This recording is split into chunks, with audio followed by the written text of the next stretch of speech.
But another one that I run into a lot, especially in my female-led dynamics, emotional boundaries, where you have often the female dominant who is being pulled from at an incongruent ratio to what is being poured back into her. And she feels like she can't do enough. She feels like an imposter. She feels discouraged. She feels overwhelmed. She feels not dominant, not confident, submissive. She feels like, okay, I can't live up to these expectations. There's a sense of defeat. So I think being able to communicate clearly, knowing that your emotions are going to be safe if you communicate them to your partner, is very, very important. And I think a big part of this includes being able to communicate your fatigue and your distress.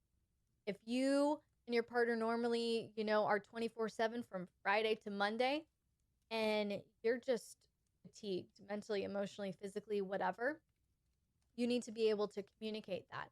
Communicate those emotional boundaries. I know we normally have, 24/7 play Friday through Monday, but I can't do it this week. I can't do it. I'm feeling fatigued. I'm feeling distressed. I'm feeling disconnected from you. But I think if the expectation is in the dynamic comes first, and then all of these kind of get discussed later, or not even consciously or mindfully, then I think play can become the predominant goal. And then we have the whole kink dispenser situation going on.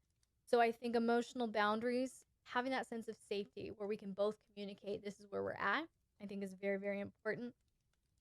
In addition to that, time and energy boundaries, like what can you realistically do as a dominant and submissive? What can you realistically keep up with in terms of scene planning as a new dominant?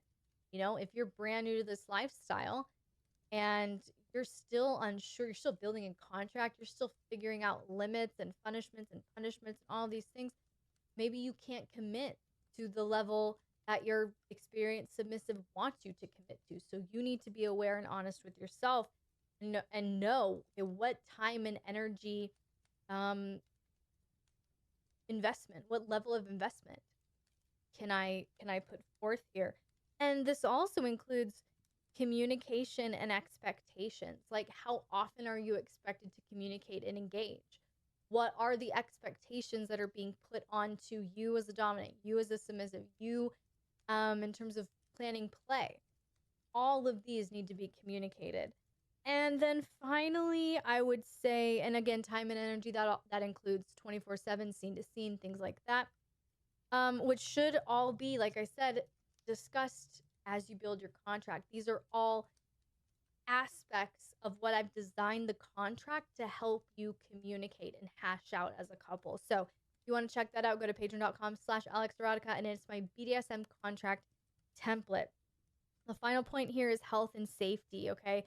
And this is not just physical health and safety. This is psychological. This includes the mental and emotional well-being of each partner. Like we were just talking about, neither partner should feel this pressure put on them by the weight of all these lofty expectations.